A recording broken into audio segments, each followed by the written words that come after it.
박보미 TV. 박보미 TV.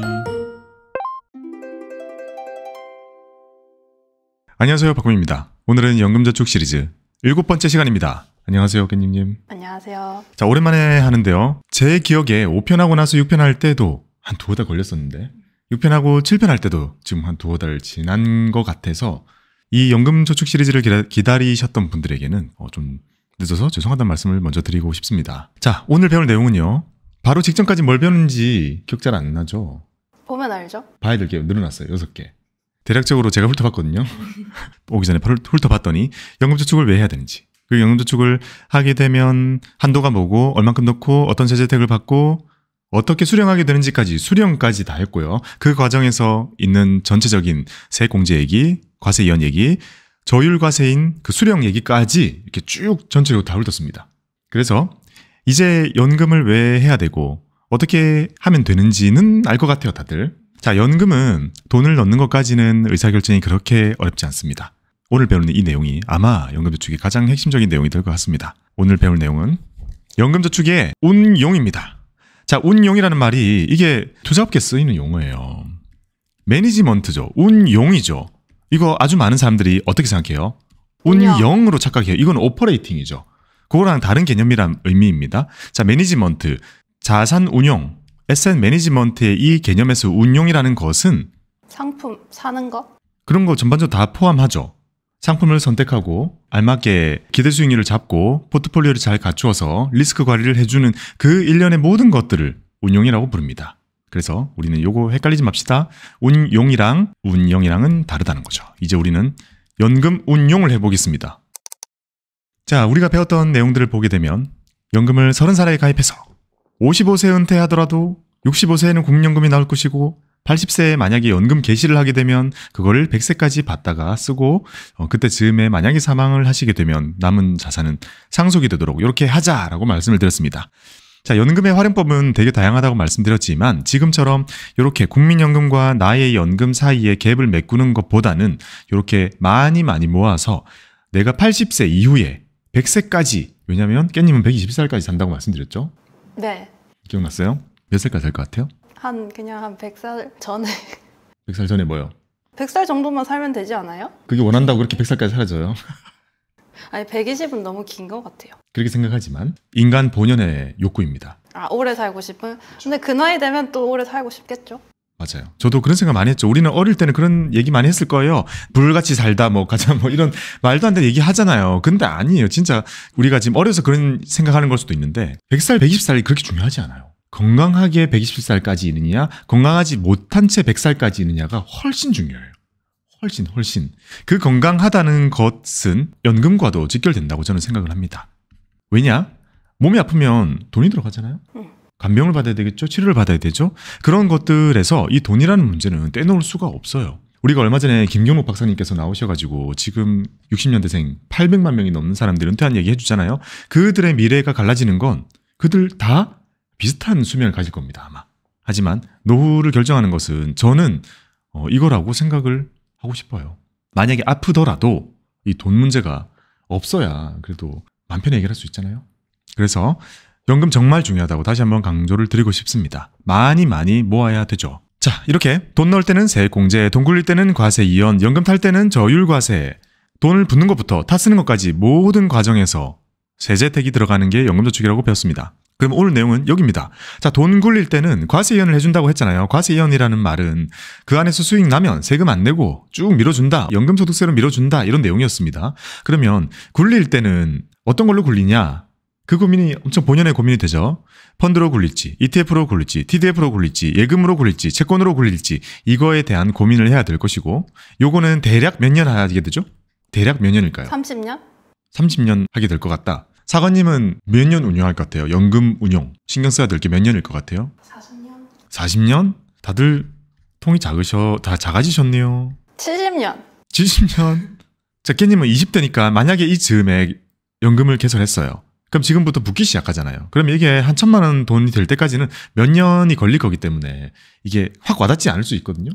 한 1, 2년 걸릴 거 아니에요? 자, 근데 그 후로는 바로 이제 목돈이 바로 된 거잖아요. 계속 커질 겁니다. 그리고 연금을 개시하고 그 후로 연금을 받는 기간 내내 계속 운용한다 했죠. 처음과 끝이에요. 운용이라는 것은 거의 처음과 끝입니다. 하지만 정말 신경 써야 될 건 진짜 첫 1년 빼고는 다 해요. 첫 1년 금액이 작으니까. 아, 그때는 별로 신경 안 써요? 네, 적립 효과가 훨씬 셉니다. 아, 얼마를 들이붓는지? 네, 수익률을 그냥 뭉개버려요. 넣는 돈이 들어있는 잔고만큼 들어가기 때문에 그냥 막 뭉개져요. 생각할 필요 없어요, 이때는. 첫 1년을 제외하고는 나머지 전부 신경 써야 되는데 이거 대략적으로 70년 맞습니다. 그렇죠. 거의 70년 동안 연금 굴리는 것을 우리가 해야 됩니다. 그러면 봐봐요. 여기 ETF로 굴릴지 DDF로 굴릴지 펀드로 굴릴지 이런 것들을 할 때 우리는 어떤 생각을 해야 되냐. 내 인생에서 가장 긴 시간의 지평을 가지고 의사결정을 하는 거의 유일한 자산운용을 여기서 하게 되는 겁니다. 근데 샀다가 팔아도 되잖아요. 그쵸. 근데 진짜 귀찮을걸요? 샀다가 팔아서. 근데 우리가 잘 생각해봐요. 정말 궁극적으로 우리 많은 투자자들 샀다 팔았다 자주 하잖아요. 왜 연금에서는 샀다 팔았다 다 할 수 있는 계좌인데 안 할까요? 귀찮아서? 아니요. 샀다 팔았다 하는 이유는 빨리 수익 실현해서 빨리 뭔가를 쓰고 싶은 건데 연금 계좌는 이거 어차피 빨리 매매해도 출금 못 하잖아요. 할 수 있어도 아무도 안 한다니까요. 연금 계좌 가지고 안에서 진짜 빨리 사고 판다? 없어요. 빨리 사고 파는 사람들 전부 그냥 일반 주식 계좌로 하고 연금은 그냥 방치 아니면 묵히는 거 이런 거 한단 말이죠. 근데 투자를 안 하는 친구 중에서 연금은 꼭 하는 사람이 많잖아요. 네. 그 사람들은 여기서 투자하면 안 돼요? 투자? 그렇죠. 장기 컨셉으로 투자를 하면 되죠. 근데 이제 방금 말씀드린 것처럼 그런 성향의 사람들이라면 아예 시작부터 장기 투자를 할 거기 때문에 샀다 팔았다를 안 할 거거든요. 그러니까 이거만큼 그렇게 시간의 지평을 길게 가지고 가는 계좌는 없다고 할 수 있는 거죠. 빨리 알려주세요. 네. 상품 골라야 되거든요. 그러니까요. 어떤 상황이죠? 잠깐. 연금 있나요? 연금 있는데 이제 해지하기로 했었잖아요. 아, IRP가 있었는데 그다음 뭐 하기로 했죠? 아, 이거 맞는지 생각해봐요.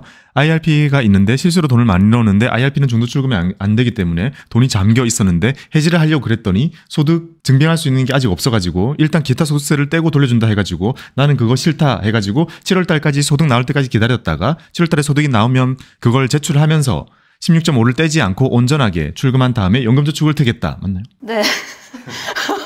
오, 말 빠른데. 어디까지 됐나요, 그게?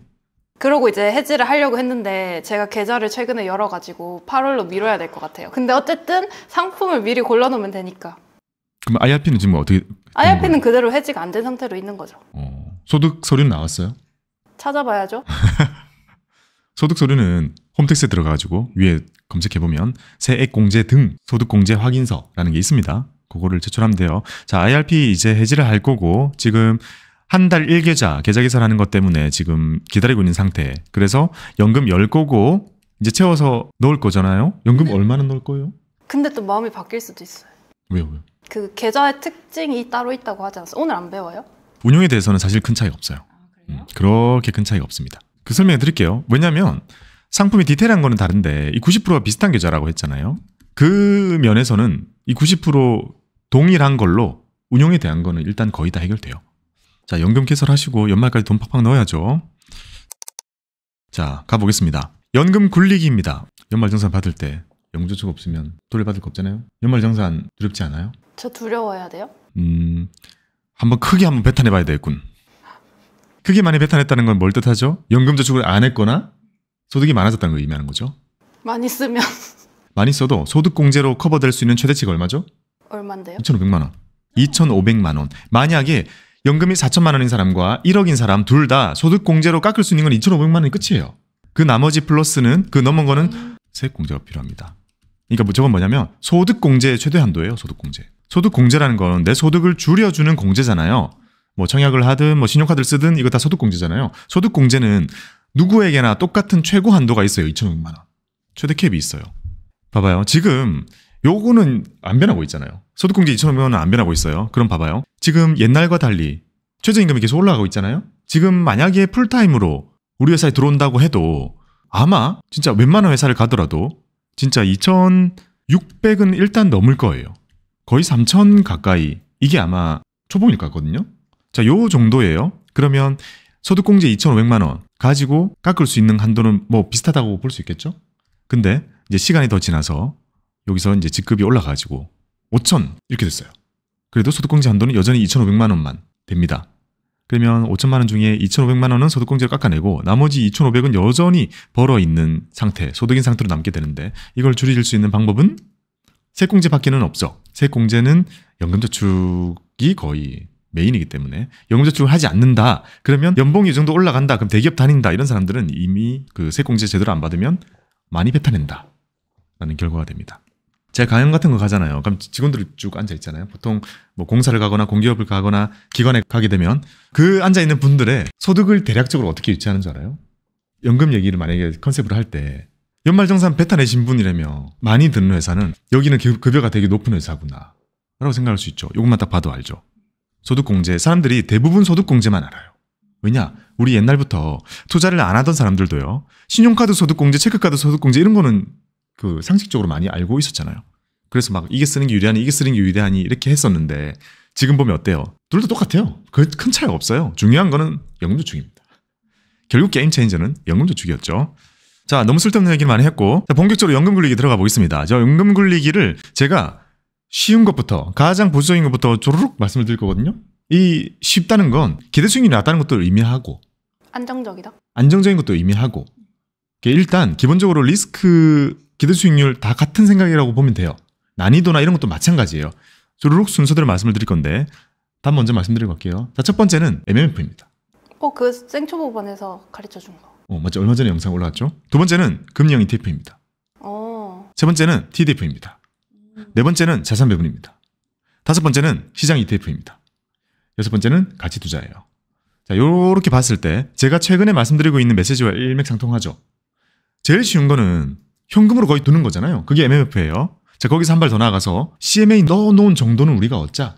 그래서 CD금리 ETF, 금리형 ETF를 얘기하는 거죠. 거기서 더 나아가서 생각해봐요. 금리형 ETF보다 바로 위에는 뭐가 있을 것 같아요? 안정적인 순서대로 줄을 세웠을 때. 자산 배분. 그렇죠. 금리형 ETF 바로 위에는 자산 배분 있죠. 자, 자산 배분보다 기대 수익률을 높이고자 한다면 뭘 해야 되죠? 직접 투자. 다 까먹군요. 얼마 전에 우리가 왜 나의 투자 성향을 찾기 위해서 기준을 제가 여러 가지를 정해줬잖아요. 거기서 1번이 뭐였어요? 시장을 내가 이길 수 있는가? 시장을 내가 견딜 수 있는가? 시장 투자를 내가 하는 게 맞는가라는 그게 첫 번째 기준이잖아요. 그거 연평균 수익률 보통 한 10에서 13 잡는단 말이에요. 그러니까 자산 배분이 바로 직전에 있잖아요. 7에서 10 자산 배분 그 위에 시장 ETF가 있죠. 자, 시장 ETF를 넘어서서 돈을 더 벌고 싶다. 그럼 뭘로 가야 될까요? 개별? 가치 투자? 개별이라는 거는 약간 투자의 수단의 차이를 의미하는 거고 시장 투자를 넘어선다면 첫 번째로 올 거는 섹터를 사는 거죠. ETF? 네. 섹터를 사는 거고 그 다음에는 이제 가치 투자로 가게 됩니다. 그 순서대로 좀 말씀을 드릴게요. 박보미 TV